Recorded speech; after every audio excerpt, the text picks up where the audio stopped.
ತುಂಬಾ ಆಸೆಗಳಿಟ್ಕೊಂಡು ಸ್ವಲ್ಪ ದುಡ್ಡಿಟ್ಕೊಂಡು ವಿಮಲಾವತಿ ಶಾಲ್ ತಗೊಳಕ್ ಬಂದಿದ್ಲು.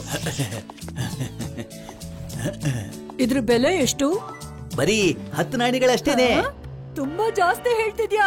ಇಷ್ಟೊಂದು ದುಡ್ಡು ಕೊಟ್ಟು ಯಾರು ತಗೋತಾರೆ ಈ ವಿಜಯನಗರದಲ್ಲಿ? ನಾನ್ ತಗೋತೀನಿ.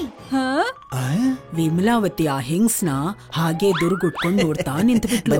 ಏನ್ ರೇಷ್ಮೆ ಸೀರೆ, 2 ಕೈಯಲ್ಲೂ ಚಿನ್ನದ ಬಳೆಗಳು, ಮೈ ತುಂಬಾ ಒಡವೆಗಳು. ಬೇರೆ ಯಾರೂ ಅಲ್ಲ, ರಾಜರ ಜ್ಯೋತಿಷರ ಹೆಂಡತಿ. ಅವಳು ಮುಂದೆ ವಿಮಲಾವತಿಗೆ ಯಾರ್ ತಾನೇ ಪ್ರಾಮುಖ್ಯತೆ ಕೊಡ್ತಾರೆ? ವಿಮಲಾವತಿ ರಾಜರ ಜ್ಯೋತಿಷರ ಹೆಂಡತಿನ ನೋಡಿ ಕೋಪ ಮಾಡ್ಕೊಂಡು ಅಲ್ಲಿಂದ ಸೀದಾ ತನ್ನ ಮನೆಗೆ ಹೊರಟೇ ಬಿಟ್ಲು. ಕೇವಲ 1-2 ನಾಣ್ಯಕ್ಕೋಸ್ಕರ ಕತೆ ಕವನಗಳನ್ನ ಬರ್ದು ಖುಷಿಯಾಗಿರ್ತೀರಾ. ಜಾಸ್ತಿ ನಾಣ್ಯ ಬರೋ ಅಂತ ಕೆಲ್ಸನ ಯಾಕೆ ಮಾಡಲ್ಲ ನೀವು? ನೀವ್ ಯಾಕೆ ಜ್ಯೋತಿಷಿಗಳಾಗ್ಬಾರ್ದು? ಭವಿಷ್ಯ ಹೇಳೋದು ಏನ್ ತಮಾಷೆ ಅನ್ಕೊಂಡಿದ್ಯಾ ನೀನು? ಇಲ್ಲಿ ಕೂತ್ಕೊಂಡು ಕತೆಗಳನ್ನ ಬರಿತಾ ಇರ್ತೀರಲ್ಲ, ಹಾಗೇನೆ ನೀವು ಒಂದು ಈ ದಾಳಗಳನ್ನ ಹಾಕಿ ಹೇಳಿ ಕತೆಗಳನ್ನ. ಈ ಹೆಂಗಸ್ರ ಮುಂದೆ ದೊಡ್ಡ ದೊಡ್ಡವರೇ ಸೋತ್ ಹೋಗ್ಬಿಡ್ತಾರೆ. ಅಂತದ್ರಲ್ಲಿ ಕಮಲೇಶ್ ಏನ್ ಮಾಡಕ್ಕಾಗತ್ತೆ? ಕಮಲೇಶ್ ತನ್ನ ವಸ್ತುಗಳನ್ನೆಲ್ಲ ತಗೊಂಡು ಸಂತೆಗ್ ಬರ್ತಾನೆ. ಅಲ್ಲೇ ಒಂದ್ ಮೂಲೆಯಲ್ಲಿ ಶಾಸ್ತ್ರ ಹೇಳ್ತೀನಿ ಅಂತ ಬೋರ್ಡ್ ಹಾಕೊಂಡ್ ಕೂತಿರ್ತಾನೆ. ಬನ್ನಿ ನಿಮ್ ಭವಿಷ್ಯ ತಿಳ್ಕೊಳ್ಳಿ, ಬನ್ನಿ ನಿಮ್ ಭವಿಷ್ಯ ತಿಳ್ಕೊಳ್ಳಿ. ಬೆಳಿಗ್ಗೆಯಿಂದ ಮಧ್ಯಾಹ್ನ ಆಯ್ತು, ಆದ್ರೆ ಯಾರು ಕೂಡ ಅಲ್ಲಿ ಶಾಸ್ತ್ರ ಕೇಳೋಕೆ ಬಂದೇ ಇಲ್ಲ. ಇನ್ನೇನ್ ಕಮಲೇಶ್ ಮನೆಗ್ ಹೊರಡ್ಬೇಕು ಅಂತ ಎಲ್ಲಾ ಎತ್ತಿಡ್ತಾ ಇದ್ದ. ಅಷ್ಟ್ರಲ್ಲಿ ಒಂದ್ ನಿಮಿಷ ಅಣ್ಣ, ಒಂದ್ ನಿಮಿಷ. ತುಂಬಾ ಬೆಲೆ ಬಾಳೋ ಉಂಗ್ರ ನನ್ ಗಂಡ ಕೊಟ್ಟಿದ್ರು, ಅದನ್ನ ಕಳ್ಕೊಂಡ್ಬಿಟ್ಟಿದೀನಿ ನಾನು. ಅದೆಲ್ಲಿದೆ ಅಂತ ನೀವು ಸ್ವಲ್ಪ ಹೇಳ್ತೀರಾ ನನ್ಗೆ? ನಾನ್ ಹೇಗ್ ಹೇಳೋಕಾಗತ್ತೆ? ನಾನೇ ಅಲ್ವಾ ಹೇಳ್ಬೇಕಾಗಿರೋದು. ಈ ದಾಳಗಳನ್ನ ಹಾಕಿ ಹೇಳಿ ಕತೆಗಳನ್ನ. ಅದಾದ್ಮೇಲೆ ಕಮಲೇಶ್ ದಾಳ ಉರುಳಿಸ್ತಾನೆ. ಈ ವಿಮಲಾವತಿ ಎಂತ ಇಕ್ಕಟ್ಟಲ್ಲಿ ಸಿಕ್ಕಾಕಿಸ್ಬಿಟ್ಲು. ಈ ದಾಳ ನೋಡಿ ಈ ಹೆಣ್ಣು ಮಗುಗೆ ಏನು ಅಂತ ಹೇಳಿ. ಇದು ನೋಡಿದ್ರೆ ಮಾಚಿಸ್ ಡಬ್ಬುಗಳಿದ್ದ ಹಾಗಿದ್ಯಲ್ಲಪ್ಪ. ಮ್ಯಾಚಸ್? ಮ್ಯಾಚಿಸ್ ಮ್ಯಾಚಸ್ ನನಗ್ ನೆನ್ಪಾಯ್ತು. ನಾನು ಮ್ಯಾಚಸ್ ಡಬ್ಬದೊಳಗಡೆ ಉಂಗ್ರನ ಬಚ್ಚಿಟ್ಟು ಅಲ್ಮಾರಿನಲ್ಲಿಟ್ಟಿದ್ದೆ. ಧನ್ಯವಾದ ಅಣ್ಣ. ತಗೊಳ್ಳಿ ಅಣ್ಣ, ನನ್ ಕಡೆಯಿಂದ ಈ ಉಡುಗೊರೆ ಇಟ್ಕೊಳ್ಳಿ. ನೋಡಿದ್ರ, ಇಡೀ ತಿಂಗಳು ಕಾಗದದ ಮೇಲೆ ಕತೆಗಳನ್ನ ಬರಿತಾ ಇದ್ರೂನು ಇಷ್ಟು ದುಡ್ಡು ನಿಮ್ಗೆ ಇಲ್ಲಿವರೆಗೂ ಯಾವತ್ತೂ ಸಿಕ್ಕಿಲ್ಲ.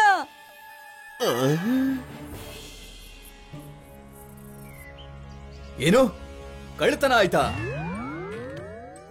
ಕಳ್ತನ ಆಗಿದೆ ಅಂತ ಇವರೆಲ್ಲರೂ ಚಿಂತೆ ಮಾಡ್ಕೊಂಡಿದ್ರು. ಯಾರೋ ಅರಮನೆಯಲ್ಲಿ ಚಿನ್ನದ ನಾಣ್ಯಗಳನ್ನ ತುಂಬಿಕೊಂಡಿರೋ 40 ಪೆಟ್ಟಿಗೆಗಳನ್ನ ಕಳ್ತನ ಮಾಡ್ಬಿಟ್ಟಿದ್ರು. ರಾಜರ ಜ್ಯೋತಿಷಿ ಕೂಡ ಕಳ್ಳನ್ನ ಕಂಡು ಹಿಡಿಯಕ್ಕಾಗಿರ್ಲಿಲ್ಲ. ನನಗೆ ನೀವು ಸ್ವಲ್ಪ ಸಮಯ ಕೊಡಿ ಮಹಾರಾಜರೇ. ನಮ್ಮ ದರ್ಬಾರ್ನಲ್ಲಿ ಕಳ್ಳರ ಬಗ್ಗೆ ತಿಳಿಸುವಂತವ್ರು ಬೇರೆ ಯಾರಿದ್ದೀರಾ? ಮಹಾರಾಜ, ಈ ವ್ಯಕ್ತಿ ಯಾರು ಅಂದ್ರೆ ಇವನು ಆ ಹೆಂಗ್ಸಿನ ಗಂಡನೇ. ಅದೇ ಕಮಲೇಶ್ ಹೇಳಿರ್ತಾನಲ್ಲ ಉಂಗ್ರದ ಬಗ್ಗೆ, ಆ ಹೆಂಗ್ಸಿನ ಗಂಡನೇ ಇವನು. ಆದಷ್ಟು ಬೇಗ ಯುವಕನನ್ನ ದರ್ಬಾರಿಗೆ ಕರೆತನ್ನಿ.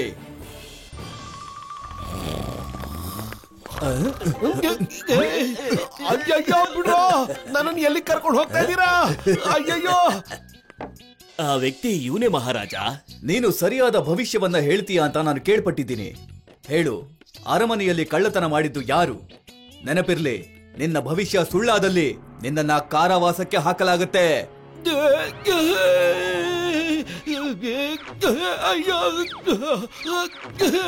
ಪಾಪ ಕಮಲೇಶನ್ ಎದುರು ತೊಂದ್ರೆ ಬಂದ್ ನಿಂತ್ಕೊಂತು. ಅವನ್ ಯಾವ ಜ್ಯೋತಿಷಿನೂ ಆಗಿರ್ಲಿಲ್ಲ. ಆದ್ರೆ ಕಮಲೇಶು ರಾಜನ್ಗೆ ನಿಜ ಹೇಳದಿಕ್ಕಂತೂ ಸಾಧ್ಯ ಇರ್ಲಿಲ್ಲ. ಅವನು ತನ್ನ ಹೆಂಡತಿನ ಬೈಕೊಂಡು ದಾಳ ಹಾಕೋದಿಕ್ಕೆ ಶುರು ಮಾಡ್ದ. ಏನ್ ಹೇಳುತ್ತೆ ನಿನ್ನ ಭವಿಷ್ಯ? ಮೂರು ಏನು 3 ಕಳ್ಳರು ಸೇರಿ ಕಳ್ಳತನ ಮಾಡಿದಾರಿಗೆ? ಹೌದು ಮಹಾರಾಜ. ಅವರು ಯಾವ ದಿಕ್ಕಿನಲ್ಲಿ ಹೋಗಿದ್ದಾರೆ ಅಂತ ಹೇಳು. 3 ದಿನದ ಸಮಯ ಕೊಡಿ ಮಹಾರಾಜ. ನಿನಗೆ ಸಮಯ ಕೊಟ್ಟಿದ್ದೀನಿ, ಹೋಗು. ಆದ್ರೆ ನೀನು 3 ದಿನ ಆದ್ಮೇಲೂ ಕೂಡ ನೀನು ನಿಧಿ ಮತ್ತೆ ಕಳ್ಳರ ಬಗ್ಗೆ ಏನು ಹೇಳದೆ ಹೋದ್ರೆ ನಿನ್ನ ಗತಿ ಏನಾಗುತ್ತೆ ಅನ್ನೋದು ನಿನಗೆ ಚೆನ್ನಾಗಿ ಗೊತ್ತಿದೆ.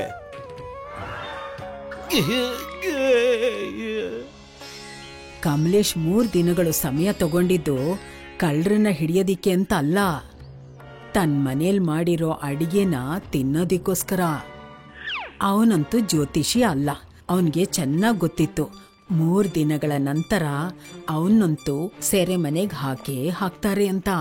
ಅವನು ಸೆರೆಮನೆಗ್ ಹೋಗಕ್ ಮುಂಚೆ ಅವನ್ ಮನೆ ಊಟ ಹೊಟ್ಟೆ ತುಂಬಾ ತಿನ್ಬೇಕು ಅಂತ ಆಸೆ ಪಟ್ಟ. ಇದೆಲ್ಲ ನನ್ ದುರಾಸೆಯಿಂದನೇ ಆಗಿದ್ದು. ನಾವಿದ್ರಿಂದ ತಪ್ಪಿಸ್ಕೊಳಕ್ಕಾಗಲ್ವಾ? ಇಲ್ಲ ವಿಮಲಾ, ಏನು ಪ್ರಯೋಜನ ಇಲ್ಲ. ನನ್ನ ಹತ್ರ 3 ದಿನ ಇದೆ ಅಷ್ಟೇ. ಈ 3 ದಿನ ಈ ಲಾಡುಗಳು ತಿನ್ಕೊಂಡೆ ಜೀವನ ಮಾಡ್ತೀನಿ. ಮತ್ತೆ ಮಹಾರಾಜರ ಹತ್ರ ಕ್ಷಮೆ ಕೇಳಿ ನಾನಾಗೆ ಕಾರಾಗೃಹಕ್ಕೆ ಹೊರಟೋಗ್ತೀನಿ. ಇದೇ ತರ ಇನ್ನೊಂದ್ ಕಡೆ ಕಳ್ಳರಿಗೂ ಕೂಡ ತುಂಬಾ ಭಯ ಇತ್ತು. ಯಾರಾದ್ರೂ ಇವ್ರ ಬಗ್ಗೆ ಮಹಾರಾಜರಿಗೆ ಹೇಳ್ಬಿಡ್ತಾರೋ ಅನ್ನೋ ಭಯ. ಮಂಗಿ, ಅವನೇನಾದ್ರೂ ನಮ್ ಬಗ್ಗೆ ಮಹಾರಾಜರಿಗೆ ಹೇಳ್ಬಿಟ್ರೆ ಏನೋ ಮಾಡೋದು? ನಾವು ಅರಮನೆ ಒಳಗಡೆ ಹೋಗೋದನ್ನ ಯಾರು ನೋಡೂ ಇಲ್ಲ, ನಾವು ಅರಮನೆಯಿಂದ ಹೊರಗಡೆ ಬರೋದನ್ನು ಯಾರು ನೋಡೂ ಇಲ್ಲ. ಹೀಗಿರುವಾಗ ಅವರು ನಮ್ ಬಗ್ಗೆ ಹೇಗೆ ಹೇಳೋದಿಕ್ ಸಾಧ್ಯ? ಕಳ್ಳರೆಲ್ಲ ಸೇರಿ ಒಂದು ಉಪಾಯ ಮಾಡ್ತಾರೆ. ಕಮಲೇಶ್ ಮನೆ ಮೇಲೆ ಒಂದು ಕಣ್ಣಿಟ್ಟಿರ್ಬೇಕು ಅಂತ.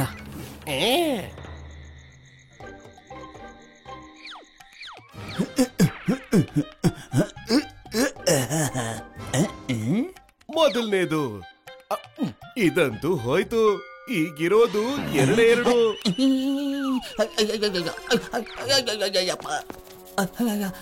ಕಮಲೇಶ್ ಮಾತಾಡ್ತಾ ಇದ್ದಿದ್ದು ಲಡ್ಡು ಬಗ್ಗೆ, ಆದ್ರೆ ಕಳ್ಳ ಅನ್ಕೊಂಡಿದ್ದು ಕಮಲೇಶ್ ಅವನ್ನ ನೋಡ್ಬಿಟ್ಟಿದ್ದಾನೆ ಅಂತ. ಮಾರನೇ ದಿನ ಇನ್ನೊಬ್ಬ ಕಳ್ಳ ಕಮಲೇಶನ್ನ ನೋಡಕ್ ಬಂದ. ಇವತ್ತು 2ನೇದು ಹೋಯ್ತು ರೀ. ಅದಾದ್ಮೇಲೆ ಕಳ್ಳರುಗಳ ನಾಯಕ ನಿಜ ಏನು ಅಂತ ತಿಳ್ಕೊಳ್ಳೋದಿಕ್ಕೆ ಸ್ವತಃ ಅಲ್ಲಿಗ್ ಬರ್ತಾನೆ. ನನಗಂತೂ ಮಜಾ ಬಂತು ವಿಮಲಾ. ಈ ಕೊನೆ ಲಾಡುನು ಹೊರಟೋಯ್ತು. ನೋಡಿದ್ಯಾ ಮುಂಗಿ, ಎಷ್ಟು ಹುಷಾರಿ ಇವನು. ನಮ್ಮಂತ ಕಳ್ಳರು ಇವನ್ಗೆ ಲಾಡು ಇದ್ದ ಹಾಗೆ. ನಾಳೆ ನನ್ ಮಹಾರಾಜರಿಗೆ ಎಲ್ಲಾ ಸತ್ಯನೂ ಹೇಳ್ಬಿಡ್ತೀನಿ. ಕಮಲೇಶ್ ರಾಜನಿಗೆ ಎಲ್ಲಾ ಸತ್ಯನೂ ಹೇಳ್ಬಿಡ್ತಾನೆ ಅಂತ ಕಳ್ಳರೆಲ್ಲ ಅನ್ಕೊಂಡ್ಬಿಟ್ರು. ನಮ್ಮನ್ನ ಕ್ಷಮಿಸ್ಬಿಡಿ ಅಣ್ಣ, ನಮ್ಮಿಂದ ತಪ್ಪಾಗೋಗ್ಬಿಟ್ಟಿದೆ. ದಯವಿಟ್ಟು ನಮ್ಮ ಬಗ್ಗೆ ಮಹಾರಾಜನಿಗೆ ನೀವು ಹೇಳ್ಬೇಡಿ. ಇಲ್ಲಿ ಕಮಲೇಶನ್ಗೆ ಒಂದ್ ವಿಷಯ ಗೊತ್ತಾಯ್ತು.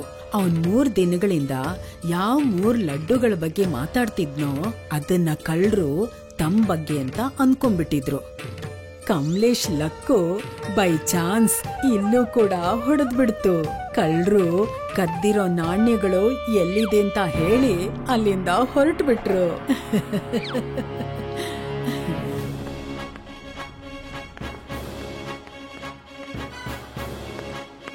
ಮಹಾರಾಜ, ನನ್ನ ಎಲ್ಲ ಶಕ್ತಿಗಳು ಸೀಮಿತವಾಗಿದೆ. ನಾನು ನಿಮಗೆ ಒಂದು ಕಳ್ಳರ ಬಗ್ಗೆ ಹೇಳಬಹುದು ಅಥವಾ ಕಳೆದು ಹೋಗಿರೋ ಒಡವೆಗಳ ಬಗ್ಗೆ. ಹೇಳಿ, ನಿಮಗೆ ಏನ್ ಬೇಕು ಅಂತ. ಕಳ್ಳರು ಅಥವಾ ಕಳೆದು ಹೋಗಿರೋ ಒಡವೆನೋ? ಇದನ್ನ ಹೇಳಿದ ಕೂಡ್ಲೆ ಕಮಲೇಶನ್ಗೆ ತುಂಬಾ ಭಯ ಆಗ್ಬಿಟ್ಟಿತ್ತು. ಯಾಕೆಂದ್ರೆ ಕಳ್ಳರು ನಾಣ್ಯ ಎಲ್ಲಿದೆ ಅಂತ ಹೇಳಿ ಹೊರಟೋಗ್ಬಿಟ್ಟಿದ್ರು. ಒಂದ್ ವೇಳೆ ರಾಜ ಕಳ್ಳರು ಎಲ್ಲಿದ್ದಾರೆ ಅಂತ ಕೇಳ್ಬಿಟ್ರೆ? ಕಳ್ಳರ ಬಗ್ಗೆ ತಿಳ್ಕೊಂಡು ನಾವ್ ಏನ್ ಮಾಡ್ಬೇಕು ಹೇಳಿ? ನಮಗೆ ಕಳ್ದೋಗಿರೋ ಒಡವೆಗಳು ಬೇಕು. ಕಮಲೇಶ್ ಲಕ್ಕೋ ಬೈ ಚಾನ್ಸ್ ಇಲ್ಲೂ ಹೊಡಿತು. ಕಮಲೇಶ್ ಹೇಳಿದ ಜಾಗದಲ್ಲೇ ಕಳ್ತನ ಆಗಿದ್ ಚಿನ್ನದ ನಾಣ್ಯಗಳು ಸಿಕ್ಬಿಡ್ತು. ಖುಷಿಯಾದ ರಾಜ ಕಮಲೇಶನ್ಗೆ ರಾಜ ಜ್ಯೋತಿಷಿ ಪಟ್ಟ ಕೊಡ್ಬೇಕು ಅಂತ ನಿರ್ಧಾರ ಮಾಡ್ದ. ಆದ್ರೆ ಕಮಲೇಶನ್ ಗೊತ್ತಿತ್ತು ಇದೆಲ್ಲ ಬೈ ಚಾನ್ಸ್ ಲಕ್ ಅಂತ. ಯಾವಾಗ್ಲೂ ಹೊಡಿಯಲ್ಲ. ಕ್ಷಮಿಸ್ಬಿಡಿ ಮಹಾರಾಜ, ನನ್ನ ಶಕ್ತಿ ಎಲ್ಲ ಈ ಒಡವೆಗಳನ್ನ ಹುಡುಕೋದ್ರಲ್ಲೇ ಹೊರಟೋಗಿದೆ. ನಿಮ್ಮ ಬಹುಮಾನಕ್ಕೆ ನಾನು ಯೋಗ್ಯನಲ್ಲ ಬಿಡಿ.